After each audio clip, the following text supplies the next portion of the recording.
হে আল্লাহ, একমাত্র আপনার কাছেই আমি আমার দুর্বলতার কথা জানাচ্ছি, এবং একমাত্র আপনার কাছেই আমি আমার অভাবের কথা জানাচ্ছি, এবং মানুষের নিকট আমার অসম্মানের কথা একমাত্র আপনাকেই বলছি। হে আরহামার রাহিমিন, আপনিই তো প্রতিটি দুর্বল ব্যক্তির রব, এবং আপনিই আমার রব। আপনি কার কাছে আমাকে ছেড়ে দিলেন?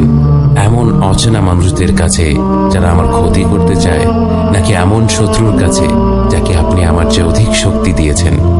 হে আল্লাহ, যদি আপনি আমার উপর রাগ না করে থাকেন তাহলে এর কিছুতে আমার কিছু আসে যায় না, কিন্তু আপনার আশ্রয় পেলে আমার পরিস্থিতি আরেকটু সহনীয় হবে। হে আল্লাহ, আমি আপনার চেহারার নূরের কাছে আশ্রয় চাই, যা সব অন্ধকারকে উজ্জ্বল করে দিয়েছে, যা দুনিয়া এবং আখিরাতের সব বিষয়ের সংশোধক। আল্লাহ, আপনার রাগ এবং অসন্তুষ্টি থেকে আমি রেহাই চাই। আল্লাহ, এই সব কাজই শুধু আপনাকে খুশি করার জন্য করা, এবং আপনি ছাড়া কোনো শক্তি নেই, কোনো ক্ষমতা নেই।